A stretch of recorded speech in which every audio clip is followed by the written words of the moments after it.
Welcome to Myth, Art and Empire, Greece and Rome.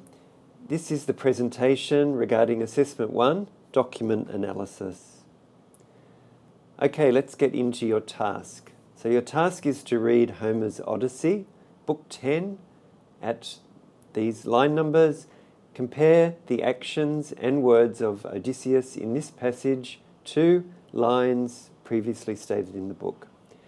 You then have to write a brief analysis of how the presentation of Odysseus at Book 10, those line numbers, differs from the presentation of his initial actions on the island.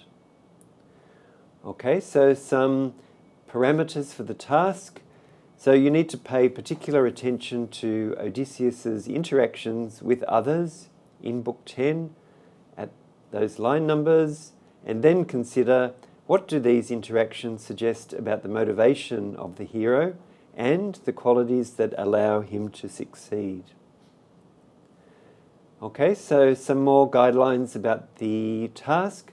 So it's not an essay, but it still should have a brief essay type structure, which includes an introduction, a conclusion, a main argument or contention, and an academic paragraph structure. So no bullet points, please. So we suggest addressing 2 or 3 points in depth and justify to your reader why you've chosen those 2 or 3 points. So you need to chiefly address the set lines in detail. So we're looking for a focus on those particular lines within a 500-word maximum limit for wording. That's not including citations. Okay, so let's move on to an example textual analysis. So we have a sample task, which is different from your actual task, but it will help you to undertake your task. Okay, so we'd like you to read the sample task on the next screen and then a sample task response by a student. So we'd like you to determine the parts of the sample task response where the writer has presented their analysis or their interpretation. And we'd like you to focus on techniques the writer is using to link back to the instruction words given in the task. So what specific words or phrases are they using to show the reader that they've engaged with the task and they're providing analysis from the task instructions? So we're probably looking for some special academic verbs here which are used to drive the analysis forward. So let's have a look at the sample task. So you'll notice, like your real task, in this task there are 2 parts. And just pause your video to look at the task in depth. For our analysis today, we're going to focus more on part 2 of the task.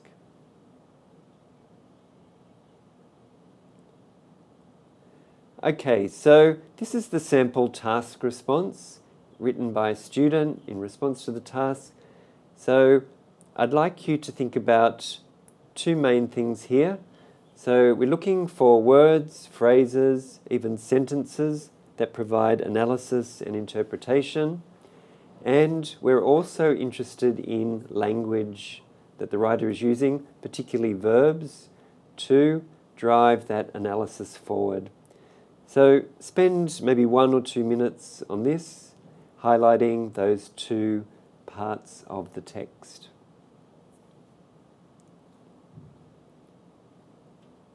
Okay, let's have a look at the text again and the parts of the text where the writer is providing analysis or interpretation. So you'll notice there's a balance of information here. We have a lot of material from the text itself, but then this is backed up or supported by quite direct statements by the writer showing their analysis or interpretation. Okay, and those are the parts of the text in red. So you'll notice the interweaving here of analysis with lines and direct commentary from the text. Just spend 1 or 2 minutes comparing what you came up with before with the marks or the highlighted text in red here.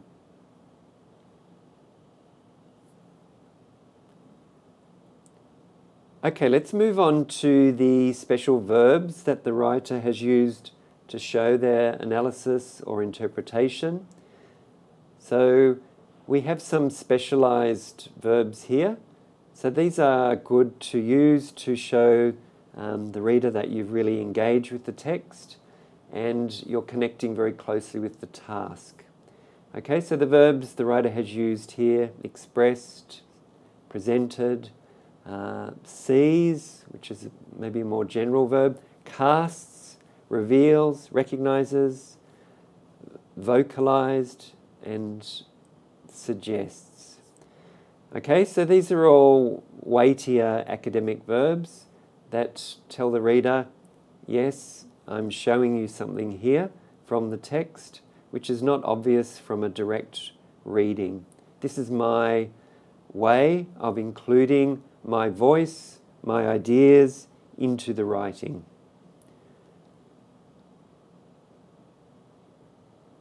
Okay, so let's go into some other language which is used by academic writers to mark their engagement with ideas in the text. So we can use the verb to show. So this shows that, or this suggests that, or this implies that. Okay? Some other language that you can use to announce your analysis.